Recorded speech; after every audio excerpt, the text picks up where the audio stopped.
ऐसे ही एक बार हमारे हृदय सम्राट सद्गुरुदाता दीनदयाल जी सभी गुरुमुखों के अंतर और बाहर रोम रोम में बसने वाले श्री पंचम पातशाही गुरु महाराज जी संत दाम चक पर अपने पावन मुखारविंद से ये श्री वचन फरमाए कि जब से ईश्वर ने यह सृष्टि रची है तब से इसे दो भागों में बांट दिया है। एक तरफ काल माया की शक्ति है तो दूसरी तरफ दयाल की शक्ति है। दोनों सृष्टि में अपना अपना काम करती हैं। काल माया की शक्ति जीव को अपनी ओर खींचती है और वहीं दयाल शक्ति संत सत्पुरुष जीव को अपनी ओर प्रेरित करते हैं। काल और माया इसे अपने फंदे में फंसाकर मालिक से दूर खींचकर 84 के चक्कर कटवाते हैं। संतों का अपना मिशन है, वे जीव को काल माया से छुड़ाकर मालिक की ओर अग्रसर करते हैं। जैसे कहा भी गया है कि परमात्मन से आत्मा जुदे रहे बहुकाल, सुंदर मेला करी दिया सतगुरु मिले दयाल। यह जीव जब तक ईश्वर से दूर रहता है, माया के बंधन में रहता है, तब तक इसका ईश्वर से मिलना कठिन हो जाता है। दूसरी ओर महापुरुष वक्त वक्त पर आकर ऐसे समागम रचाकर जीव को काल माया के बंधन से छुड़ाते हैं।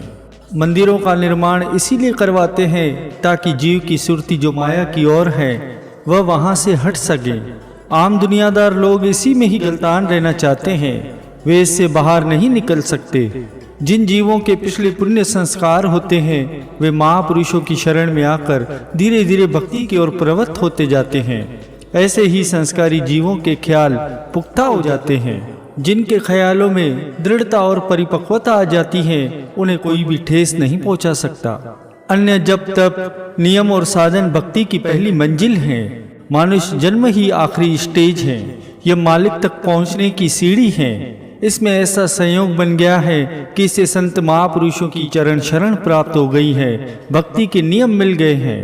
इनको अपने जीवन में धारण कर जीव अपने जीवन को सफल बनाकर मालिक की प्रसन्नता को प्राप्त कर लेता है। प्रेमियों, सद्गुरुदेव महाराज जी अक्सर पर्व के पश्चात कुछ एक महात्मा और भक्तों सहित 1-2 दिन के लिए चक संतधाम यवत में पधारते ही रहते थे। उन्हें पावन श्री दर्शनों से निहाल करते और विशेष सेवा का सुअवसर भी प्रदान करते। ऐसे ही एक बार सायंकाल कुछ महात्मा और भक्तों सहित यहाँ कृपा फरमाई। प्रेमियों ने गुरु महिमा के भजन गाए। सबको प्रसाद देकर सद्गुरुदेव महाराज जी ने एक बगीचे में ले गए और वहां जाकर फरमाया कि बगीचे में जितनी झाड़ियां लगी हैं सब उखाड़ कर बाहर फेंको और पूरी सफाई कर दो। श्री आज्ञा पाकर सब सेवा में जुट गए। सद्गुरुदेव महाराज जी स्वयं भी वहां एक कुर्सी पर विराजमान हो गए। सब प्रेमी पूरे उत्साह से झाड़ियां काटने लगे और झाड़ू लगाने लगे। इस प्रकार सफाई का कार्य शुरू करवाकर श्री सद्गुरुदेव महाराज जी अपने कक्ष में आ गए। इधर कुछ ही पलों में उस बगीचे की सफाई पूरी हो गई। प्रेमी जन सेवा कार्य निपटाकर सत्संग भवन की ओर चले गए। उनमें से एक भगत जी जो विदेश से आए हुए थे वे वहीं आंखें मूंद कर ध्यान में बैठ गए। कुछ समय बाद एक महात्मा जी उस बगीचे में गए और वहां पर देखा कि भगत जी वहां अकेले ही ध्यान मग्न बैठे हैं। उन्होंने जाकर उनसे पूछा कि सभी गुरुमुखों के चले जाने पर भी आप अभी तक यहाँ क्यों बैठे हैं। तब भगत जी ने उन महात्मा जी से कहा कि मैं आपसे एक विनती करना चाहता हूँ। मैं कई सालों से जिस चीज के लिए तड़प रहा था वह मुझे आज प्राप्त हो गई है। महात्मा जी ने पूछा, आपको ऐसा क्या मिल गया जो आप इतने शांत स्वरूप दिखाई दे रहे हैं। तब भगत जी ने कहा, महात्मा जी, मैं श्रीमद् भगवद गीता की 4 पंक्तियां प्रतिदिन पढ़ता हूँ जिनमें भगवान श्री कृष्ण अर्जुन को उपदेश देते हुए अक्सर ये फरमाते हैं कि कर्म ही प्रधान है। तुम जो कुछ भी कर्म करोगे उसका फल अवश्य ही मिलेगा। मैं नित्य प्रति भजन सिमरन करता हूँ परंतु मुझे कभी भगवान के दर्शनों का सौभाग्य प्राप्त नहीं हुआ, इसलिए मेरा मन सदैव ही अशांत रहता था। आज जब महाप्रभु जी सब गुरुमुखों से बगीचे में सेवा करवा रहे थे, स्वयं विराजमान होकर सुंदर दर्शनों से निहाल कर रहे थे, अपने कर कमलों से प्रसाद दे रहे थे, तब मुझे अपनी आंखों के सामने वह सारा दृश्य दिखाई दे रहा था जो भगवान श्री कृष्ण ने अर्जुन से कहा था। ऐसा लग रहा था कि जैसे श्री गुरु महाराज जी भगवान श्री कृष्ण के रूप में सामने कुर्सी पर विराजमान होकर सबको श्री दर्शन दे रहे हैं और सबसे उनके पूर्व पुण्य कर्मों के अनुसार सेवा करवा रहे हैं। आज इस अलौकिक रूप में उनके दिव्य दर्शन करके मेरा मन बिल्कुल ही शांत हो गया है। गुरुमुखों, महापुरुषों की कृपा के फलस्वरूप ही ज्ञान का बानु उदय होता है, जो कि अंतर मन में उजियारा भर देता है। सद्गुरुदेव महाराज जी जब भी वहाँ कृपा फरमाते तो शरणागत गुरुमुखों को श्री दर्शनों से सेवा और सत्संग की अनमोल निधि प्रदान कर उन्हें खुशहाल कर देते। एक बार जब श्री सद्गुरुदेव महाराज जी विराजमान थे तो एक महात्मा जी ने सत्संग में भगवान श्री कृष्ण की प्रेम लीलाओं में से एक छोटी सी कथा सुनाई कि एक बार देवर्षि नारद जी भूलोक पर विचरण करते हुए वृंदावन की गलियों में जा पहुंचे। वहां क्या देखा कि एक गोपी ध्यान मग्न होकर बैठी है। उन्हें ये देखकर बड़ा आश्चर्य हुआ। उन्होंने गोपियों को कृष्ण प्रेम में डूबे हुए सदैव उनके पीछे भागते हुए देखा था। वे विचार करने लगे कि गोपियां जो हर पल हर क्षण प्रभु प्रेम में ही निमग्न रहती थी, जिन्हें प्रेम की परिभाषा के अतिरिक्त कुछ भी ज्ञान नहीं था, वे भजन में लीन कैसे हो सकती हैं। उन्होंने उत्सुकतावश उस गोपी से जाकर पूछ ही लिया कि आप अपना दीवानापन छोड़कर भजन ध्यान में चित्त को कैसे जोड़कर बैठी हैं।